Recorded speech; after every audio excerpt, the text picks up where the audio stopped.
and detoxing the place that we are living, right? So we're looking at detoxing of the house or of your workplace, and we're going to continue with the recording. Go ahead, sir. Many people who have suffer from sick building syndrome, many of the times they are relegated to psychiatric care because there is no set diagnostic criteria for sick building syndrome. But the fact that from the word of God, God took it very seriously if a household was actually sick, and gave stipulations or directions to help to ensure that people did not get sick from that. So anyway, we go to the book of Leviticus, and I think the whole presentation will be based on mainly on Leviticus. Because there are a lot of guidelines to the Levites, who are the ones who not only help to guide in spiritual matters, but even in health issues. And in this particular case, when someone had issues, and the main thing that they used to look at was leprosy, they would go to the priest to actually assess them and to give them to prescribe the method of being able to help them to relieve whatever suffering that they had at that particular point in time. So Leviticus 14 verse 34 says, when you come into the land of Canaan, which I give you for a possession, and I put the plague of leprosy, yes, in a house of the land of your possession. So God is using a term we all know, yes, and we can use this to actually understand what leprosy was. So he's saying that he'll put a plague of leprosy.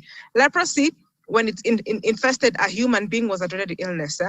And so he's giving a directions if the house was also possessed in leprosy, what to do in the event that that particular happens. And we continue in verse 37, and it says, and he shall look on the plague. This is the priest. So the priests were given, one thing to note is that whenever there was a challenge or a problem, as far as suffering was concerned, in this particular area, health-wise, God did not just focus on the problem, there's always actually a way out. And that's the thrust of our presentation, actually, even today. So anyway, in verse 37, it says, and he shall look on the plague, and behold, if the plague be on the walls of the house with hollow streaks, greenish or reddish, which in sight are lower than the wall. And I want you to just remember that aspect, lower than the wall, because we'll use it later on. To determine why a house may be molded, because of course, as we're looking at the question of mold, and everybody knows that mold has issues, but I'm looking at it from God's aspect to see how he brought a solution and why a house may be molded, such that sometimes you're trying to get rid of the mold and it's still coming back. So the aspect of lower than the wall. And I like the fact that he gives descriptive terms. He doesn't give you scientific names or a local common name in a particular area. He describes it for us so that when you see it in your house, you know what it is. And then 1444, then the priest shall come and look, and behold, if the plague be spread in the house, it's a fretting leprosy in the house. It is unclean. It is condemned, uninhabitable. Such a place. And when God says that, it's something that you should listen to, because we'll learn that leprosy of a house, let me use the term that the Bible uses, leprosy of the house, will have long-term consequences in the inhabitants there. Someone can actually kill, or give you, markedly reduce the quality of the home. And that leprosy in the house can lead to leprosy in the people. And that's our focus of the next few verses, Leviticus 13, 9 to 11. When the plague of leprosy is in a man. So that leprosy can be in the house. That same leprosy can be in a man. Now, one of the reasons we put these two connections also, the leprosy in the man and the leprosy in the house, it's because we all know what leprosy in man was. It was a disease that many people had to be put aside for a while to prevent from being spread. That is one. And it was a disease that God used natural remedies to actually cure. Because a lot of times, especially in the New Testament, people looked at leprosy as something that is almost a death knell. You're going to be ostracized. You're going to be out, expelled from the community. But Christ himself showed that that was not the purpose. It was possible to be healed, not actually healed, cleaned from leprosy. So we see that if it's in a man, the same terminology, leprosy in a man. When he talks about leprosy in the house, all of us, I'm sure in our minds, think of it must be mold. So just the connection that the same term that God uses to describe leprosy in human beings, which we know afflicted many people in the Bible, is the same terminology he uses to afflict leprosy in the house. That just goes to show the causative agent is the same. So that leprosy is actually mold, or is fungal, if I can put it there. It's fungal infection. So whenever you see plague of leprosy, as we're using the biblical term, think of fungi. Yes, because mold is fungus, that much we know. So the same terminology, leprosy in man was actually fungus. And we'll see that as we look at the description, how it is described. Then he shall be brought unto the priest, and behold, if the rising be white in the skin. Yes, most of leprosy was white. Think of Naaman, he had white spots. Think of Miriam, her skin turned white. Think of Moses when he's being sent to Egypt, his hand, when he put him in the bosom, actually when he put it out, when it was leprous, it was white as snow. Yes, so a lot of them actually are white. And there are many lesions in our day-to-day life, in our modern day, that are leprous. Yes, most of the time people equate the leprosy that we call leprosy now with the leprosy that is in the Bible. But the good thing is that leprosy that's described here tells you exactly what it is. Yeah, manifested as a skin lesion. Yes, and mainly white. The primary presentation was actually white. Yeah? Now the leprosy we call leprosy in our day now. I even think of sometimes when you're teaching children Sabbath school, you tell them the leprosy that eats people's hands. That's a different leprosy. Yeah, that's a bacteria that is associated, or it's a brother or a sister to TB. Yeah, very different. That one actually attacks the nerves. And that's why the fingers break off, because they have no sensation. So you get hurt and you don't feel it. Yeah. But the one that is described here, as we'll see, is actually fungus. Yeah. White in the skin. Most skin lesions, most fungal infections are actually white. Yeah. Think of athlete's foot. Think of the white. You get white lesions between the toes. Think of ringworms. Yeah. Think of dandruff. Think of most of them. Yes, are white. Now you can have superimposed infections on top of that, or you can have other things. And again, the Bible goes ahead to describe. So it may be white in the skin, and it have turned the hair white, and there be raw flesh in the rising. So there's some bruising, yes, there's some inflammation, yes, around it. The body is trying to fight against it. It is an old leprosy in the skin of his flesh, and the priest shall pronounce him unclean. And you can go on and on, because it goes all the way to the whole of Leviticus 13. Give even more detailed description. You can find different colors, green, black, yeah. But the main one, as I said earlier, is the white one, and that's I could get characteristic of fungus. Yeah, and so when you think of leprosy, while reading the Bible, think of fungus. So anyway, go to the next slide. For if there be any flesh in the skin whereof there is a hot burning, a few more descriptions of what that fungus or that leprosy. Yeah, and we'll talk about. We'll use those terms interchangeably now that we've explained them. So the flesh also, in which even if the skin thereof was the previous one, hot burning. That's it's okay, let's go with this one. The flesh also, in which even if the skin thereof was a boil and is healed. So different ways that fungus presents, or leprosy, let me use the Bible's term. But now we know. Remember, when I put in fungus, just know we're describing that leprosy. So when you put it in the human being and the way God prescribes it, now you can see the connection with leprosy and fungus, or we can put it better, a decomposer. So let's look at this particular description. It was a boil and is healed, and in the place of the boil there was a white rising, or a bright spot, white and somewhat reddish, and it be shewn to the priest. And if, when the priest seeth it, behold, it be in sight lower than the skin. Notice that we'll come back to that again. As we said, for the house, lower than the wall, here lower than the skin. And the hair thereof be white, the priest shall pronounce him unclean. It's a plague of leprosy broken out of a boil. Now again, if you're going to in-depth about what a boil is, boil is dead white blood cells and whatever the body was trying to extract or to remove. Yeah, so it has decomposition inside. So you can get leprosy from there. Again, just trying to bring in together the evidence for leprosy being fungus in our modern day language. But as I said, God giving it to us in a descriptive manner. The next description. So again, it can be a scab.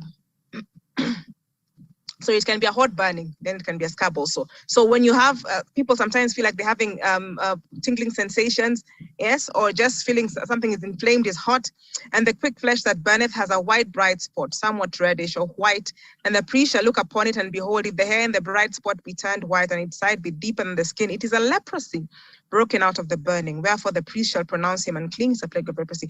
Just showing that there are many ways that leprosy can present, and a lot of presentations, you don't even need an invasive technique to identify it. It's something that was going to be shown out in the skin. Yeah, and I'll continue saying the most common way it presented was a white lesion, but it would come out as other things, as from a boil or from a place that feels like it's burning. Yeah, and it comes out of that. And if you've learned about fungal infestation, you actually be able to connect that these are actually some of the presentations that are common when someone has fungus infesting their systems. Then again, it can be a scab. And what is a scab? When you have a wound, and then you get a clot that plugs up the wound, and then the first skin that comes out usually harder than the normal one. It's dark. Many people like removing it, especially children, even adults. I guess it's irritating. So they try to remove it. That's a scab. And so the other presentation was actually of a scab. That's in Leviticus 13, verse 36.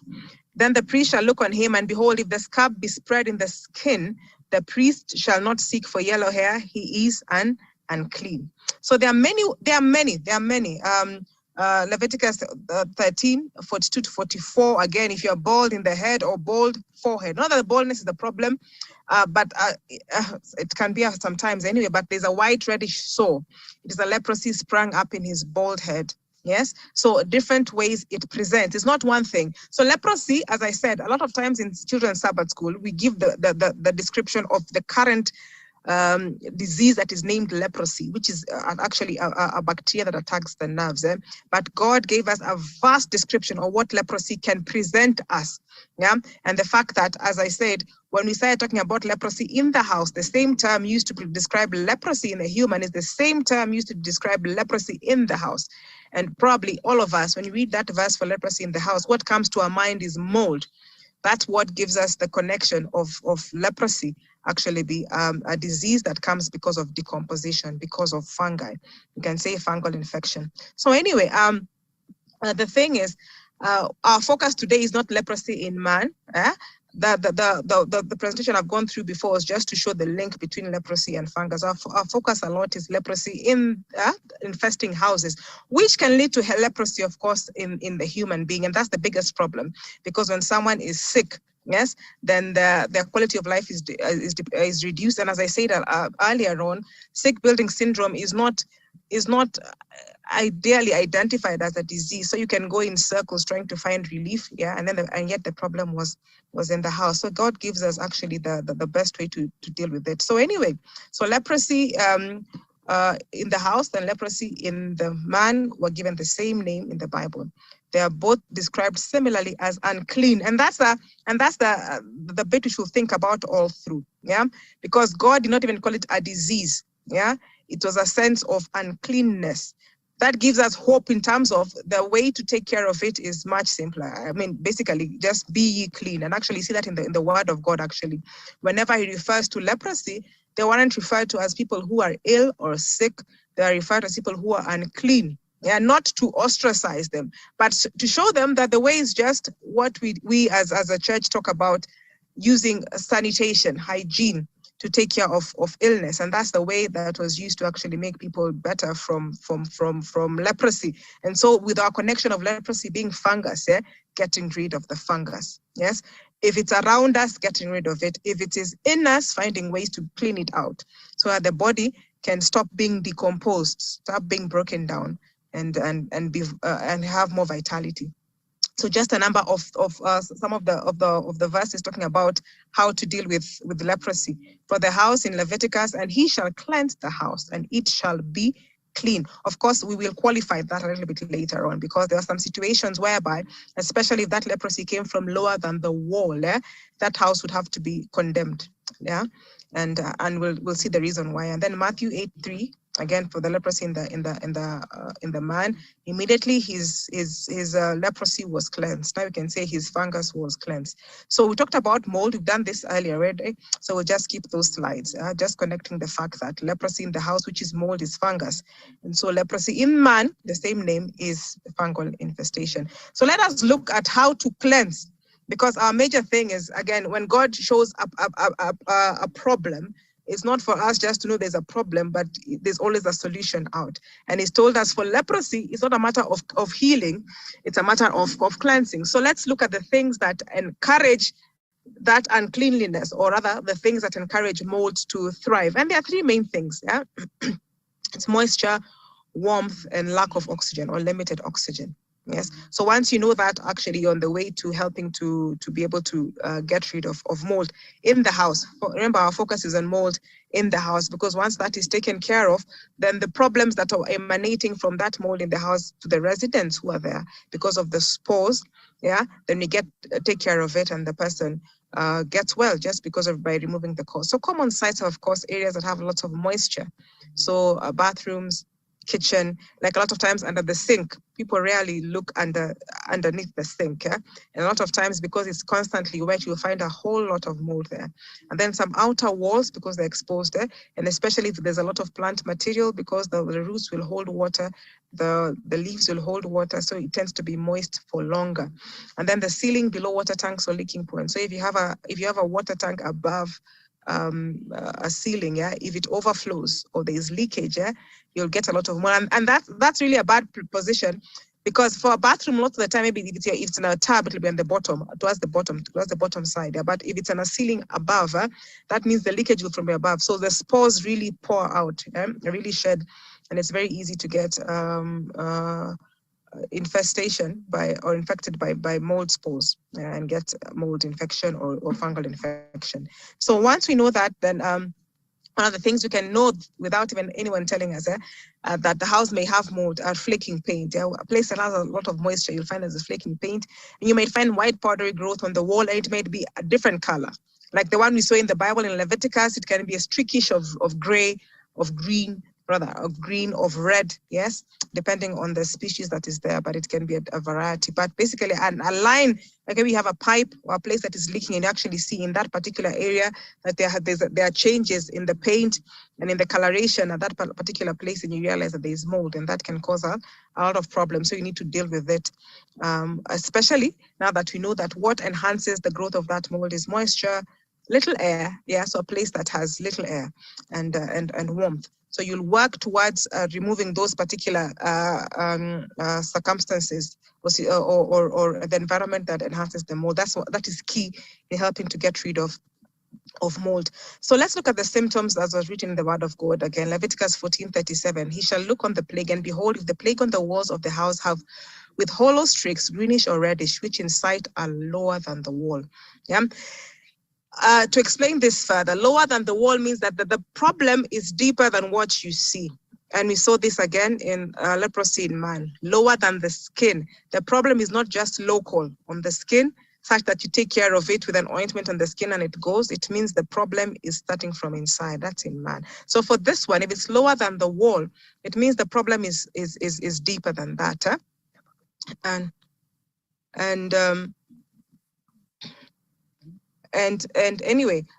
so when we're dealing with it, we have to deal with the problem deeper than just doing a surface presentation, just on the surface. So anyway, if you look at the definition of sick building syndrome, yeah, they usually define it as non-specific symptoms occurring in occupants of a building. We alluded to that earlier on. And as I said earlier, it's usually referred to as something that's idiopathic. We don't know the reason. Yes, you don't know the reason. When I used to be in medical school, they used to say idiopathic means the doctor is an idiot and so the patient is pathetic. I mean, that's really extreme. But anyway, basically, you don't know what the problem is, so there's no solution, so to speak. But as we said, once we understand that fungus is a decomposer, and of course, if there are spores in the place that you're sleeping in 8 hours, yeah, every single day, and sometimes you're in that house probably even more than that, then you're constantly exposed to decomposers. That has a lot of problems. Then the thing is that it is systematic. It's systemic. That means it doesn't affect only the skin. it is deeper than that. So that when you get trying to take care of mold infections or leprosy of man, yes, you don't only take care of the external. The external was a way God used to actually indicate that there's a problem, but there are deeper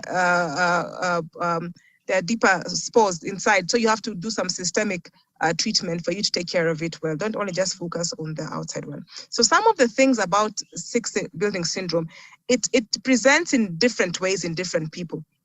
Yes, depending on the area of weakness or the area of greatest exposure. It could be on the skin, it could be in your lungs, it could be even mental, yes, or neurological. So it has an array of presentation. The commonest and the ones actually we see when God is describing it are the ones on the skin. And as I say, go back to Leviticus chapter 13, you'll see an array, even things like rashes. There are so many ways that fungus can manifest or that leprosy can manifest. So you can have the chronic rashes, you can have dermatitis, skin infections. As a whole, basically, most skin infections or most problems that affect the skin have a fungal root or a fungal cause. Yeah, so eczema, scaling, dandruff, athlete's foot. Yes, all those are some of the symptoms of skin manifestations of fungal infection or leprosy of man.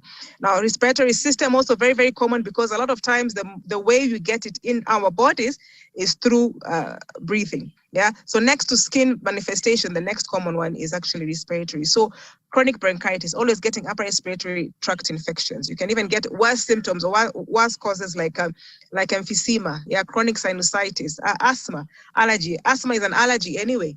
So you're getting spores, fungi. Generally, we know that one of the commonest causes of allergy is actually fungus, and it makes you allergic to everything else. A lot of times when you go to places, people ask you how they get rid of allergy to dust, allergy to hay, allergy. The foundation of that allergy is actually usually fungus, because whatever comes in as a fungus, its law is to decompose. It will be decomposing it, so it's bringing out things that are taking you back to dust, so to speak. So respiratory symptoms, as I have mentioned them. Then you might have again neurological, as I said earlier, and those one can be those are the ones that sometimes relegate someone to psychiatric care because the doctor can't see what the problem is. Yes. And they're doing diagnostic tests and there's nothing that is revealing, and they just say go and see a psychologist. So memory loss, fatigue, very, very common because fungus as decomposers usually take energy from us. Tinnitus, that's ringing ear. That's also very, very common. Sometimes if I find someone having something ringing in the ear, at the same time they feel dizzy, even when lying down. Someone telling you I lie down and actually feel I'm sleeping, I'm prone, or I'm not standing. Yes, but I'm feeling like the world is moving in circles. That's usually because of fungus infection in the middle ear. Tics, stutters, neuropathy, all those are neurological. And these are not exhaustive lists. There are far many more symptoms. Again, GIT, bloating.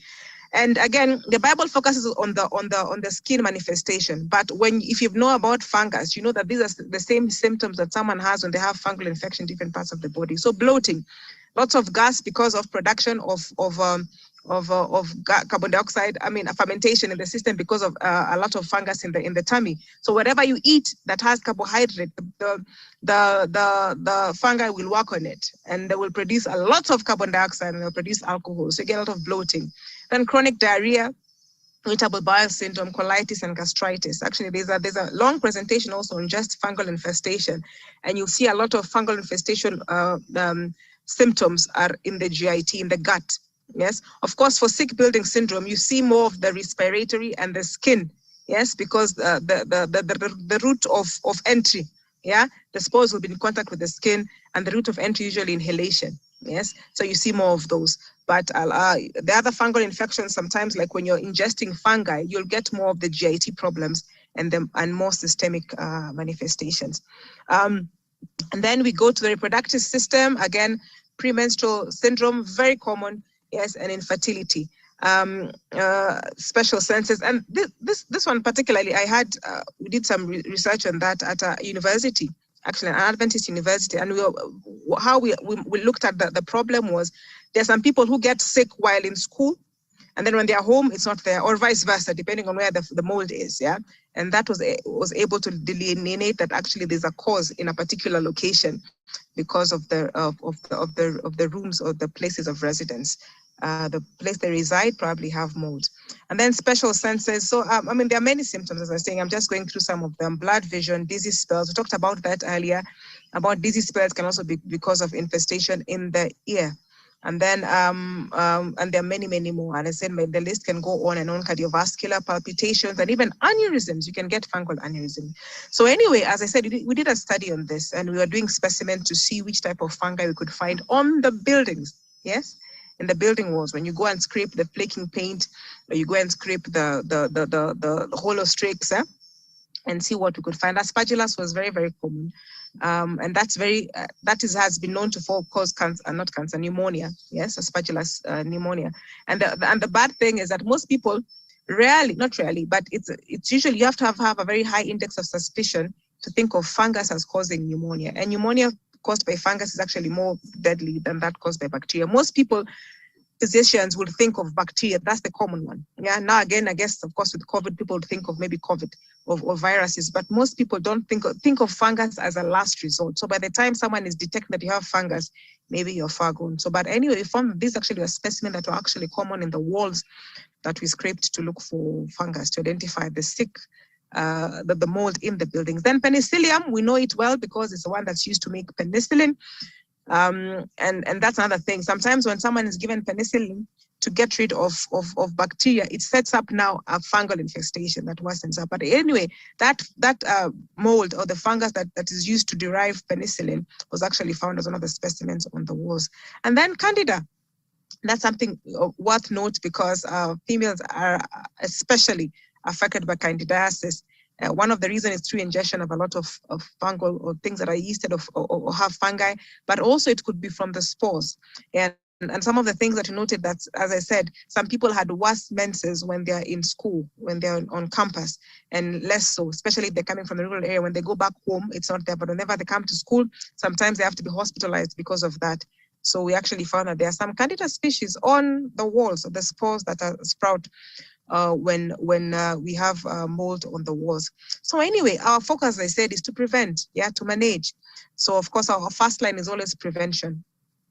And this we are told in depth from the book Adventist Home where to site our homes.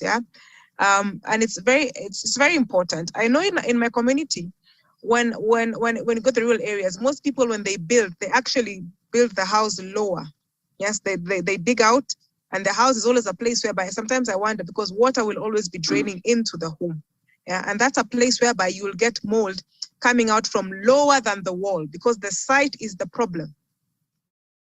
Yes, the place that is always wet or is swampy. If you build a house, as good as it may be, as stately as it will be, will have a problem with mold. I remember from our experience, at the time we went as missionaries to a place in Tennessee, and the home we were given was actually at the base of a valley, yes, and it was a very beautiful place. I liked it, but I was wondering why we were constantly sick. Yes, my son had a ringworm that never went and I'd put a garlic paste on it, and it would dry at the center and the circle would just get wider and wider. And I was every week, I was constantly having some serious mouth sores, and I was wondering what is the source. But anyway, to cut this long story short, we went for a 1-week mission and came back. When we came back, everything that we had left, yes, in the house had a hair of mold. And that's how we actually realized that place was mold. What had happened is water was seeping from the bottom, and it was springtime. So that place was basically sitting on moisture, yes? And then it's warm, starting to get warmer, yes? And then it's anaerobic. So everything, all the clothes, all the books had just a hair of mold, the hairy mold, and so we had to leave there, and that solved our problem. So siting is very important. It should be on high ground, well drained, away from trees, because trees hold a lot of moisture. Trees may even spoil your foundation anyway, but they also hold a lot of moisture. And so in as much that there should be trees in that place, they should be at least sited. There should be some distance away from the house. Otherwise, you may get the problem with a lot of mold. And again, get a lot of problems with the blocking. Some people say when I sleep, when I wake up, I'm blocked all the time. Yeah. Some of the symptoms of mold in the house causing mold or leprosy in the human. Leprosy of the house causing leprosy in the human being. If I use modern terminology, fungus in the house or mold in the house causing fungal infection in the human. So design of buildings, well ventilated, well lit, having gutters, that helps a lot to reduce the moisture content, which is primary in the establishment of mold. As I said, a lot of times when you find mold, places that have lots of moisture. So if you don't have gutters and it's raining and the rain keeps pouring down your wall, you'll find a lot of mold building up. So it should be well ventilated. So large windows are very good. Again, traditionally our houses had very small windows, very, very small windows.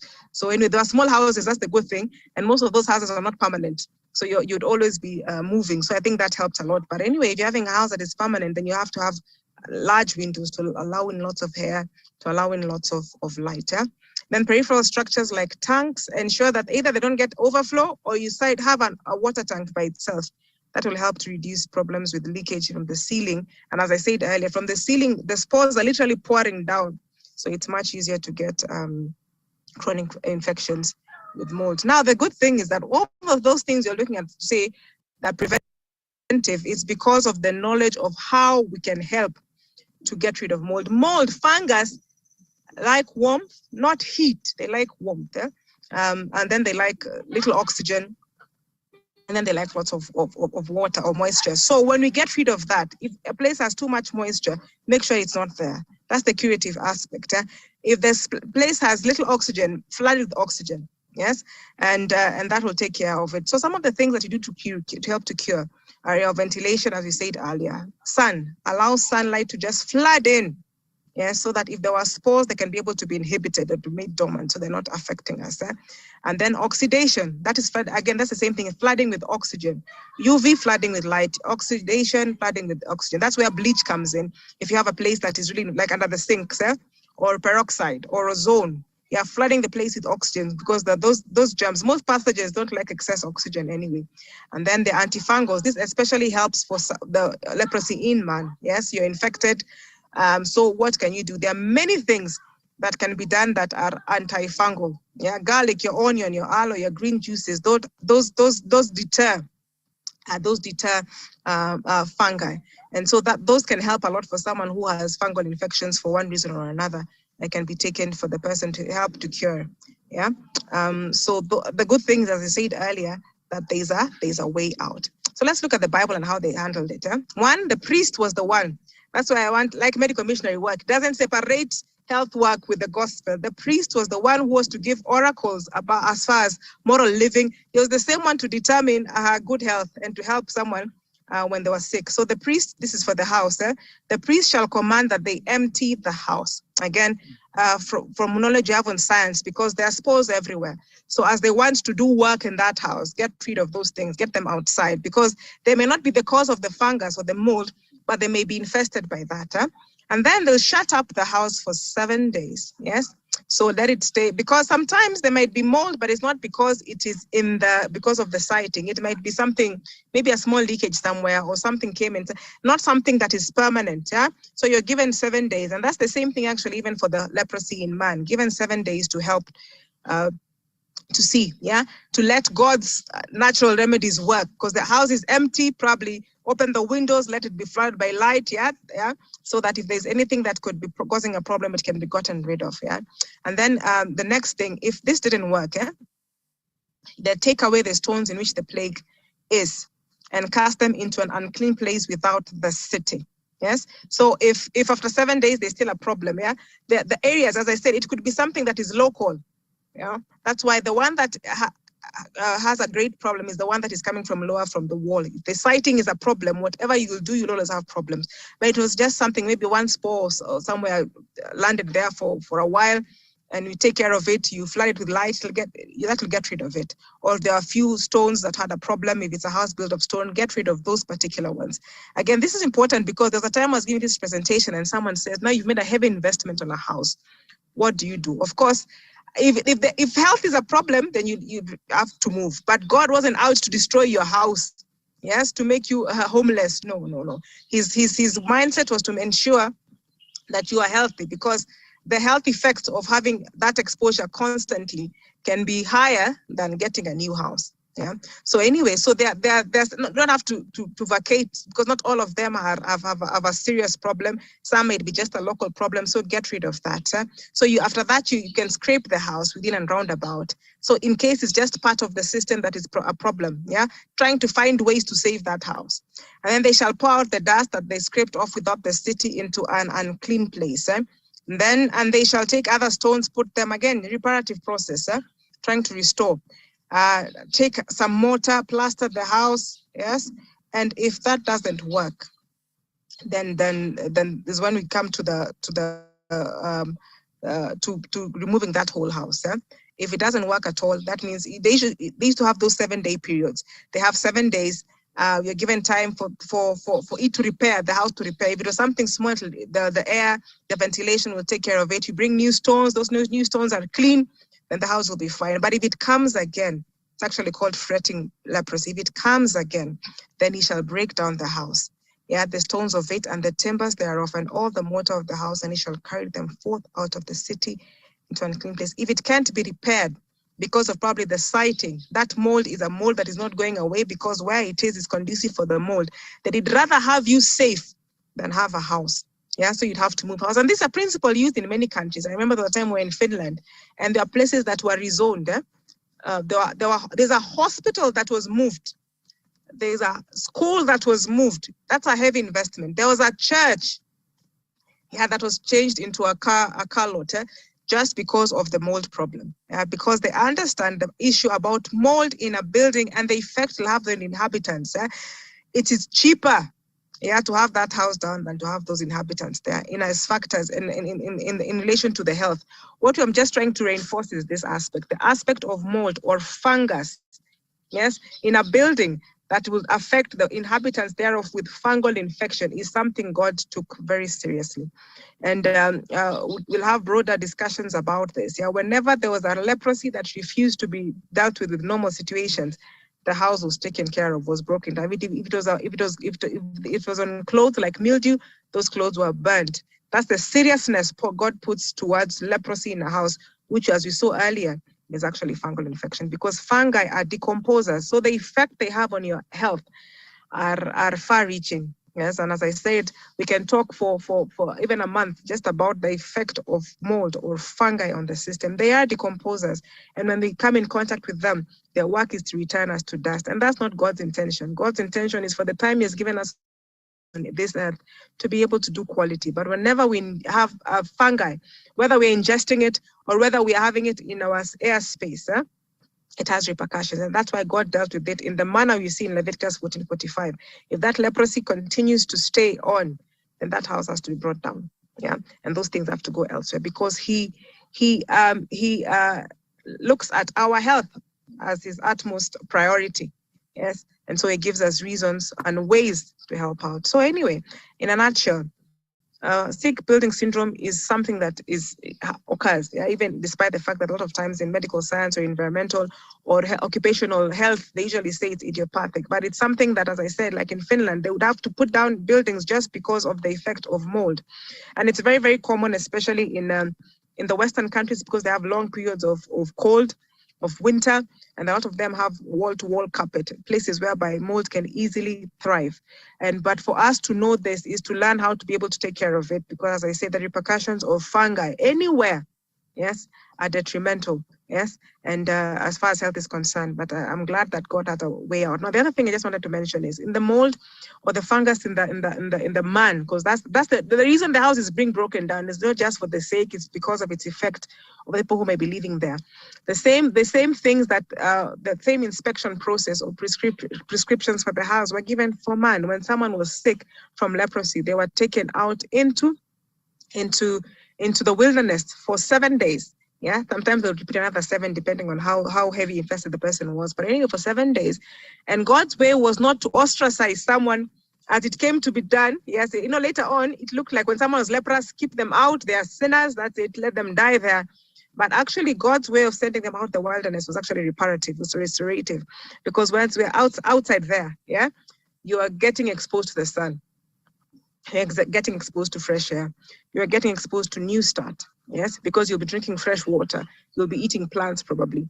You'll be sleeping out very early because you're out in the wilderness anyway. So giving you an exposure to New Start to help that particular problem get solved. And that's why you see, like in Numbers, when Miriam got leprosy and her brother pleaded to God to just take care of it. And he could have said it and would have been gone. But he said, no, she needs to be out for that 1 week. As an example to us that the prescriptive process was not punitive, it was actually restorative. And the same things if we apply the New Start, the nutrition, flooding our systems with plants, to get rid of the fungi, exercise outside when you're out for those 7 days, whether it's water, you're drinking fresh, or hydrotherapy for us, you can add that also. Getting sunshine, the strongest agent against fungi. You're getting fresh air, this one of the strongest agents against fungi, and rest and trust in God. And those are reparative. So that can be helpful for us also to help along, because mold is a big issue and people should know about it. Thank you. I'll hand it back to Elder Jim, who will finish with us for us the word of prayer. And there are a few questions. I think we have time, but the moderator will help us to know whether we can answer or not. Wow. Wow, thank you so much. And I think we've gotten something. Thank you so much for this program and for this topic. This is a topic that is so needed, very much needed in the world. There's no part of the world says we do not need this topic. All of us. That's why the Bible is loaded with how to take care of mold, how to take care of yeast, how to take care of leaven, how to take care of fungus. Now, we have come almost close to this hour, but there's a lot of response that we have on this and so many questions that are coming up. And so we are going to give one more time that we present on that, but I'm going to allow or have Doctors continue with this program if there are questions. If there are questions, whoever has a question can put it out that we may talk about it. There are several questions there that maybe she might pick and ask because we have a little more time today. I see a question in the chat asking, how do we get rid of molds in people? But that's what see one question asking about how do you know if your house has mold? Now,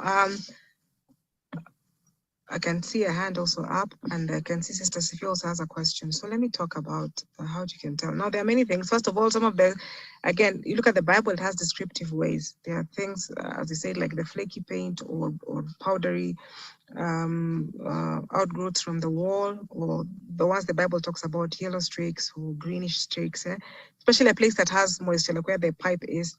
So that can help. Number one. And two, if you experience, you can actually, there's a musty smell that you can actually feel when you get into a house that has mold. And then there are diagnostic kits also that can help to do that. There are people who actually come to take care of mold if you have them in your homes. And for those who have ever had mold or experience with that, it's expensive, because they know the effect of mold in a house. In fact, if you have house insurance, the premium usually rises if it has mold, because it's very difficult to get rid of. And especially if it's in the wrong site, or there's a place whereby it can't be helped because of the conducive things for mold are there. So there you can get people to come and assess, analyze the air quality, and see if they have any mold. Or you can look at you do your own inspection. As I said, the places that you find the most is in the bathroom, where the water pipes are passing, or under the sink. Very, very common, because people rarely clean under the sink, and it usually has a lot of moisture. So those are the areas that you can know. And the musty smell. Then Sister Sophia had said she had a question. Then there's a hand up by Sabine Flanders. You can ask after Sister Sophia. Okay. I can ask now? Sister Sophia.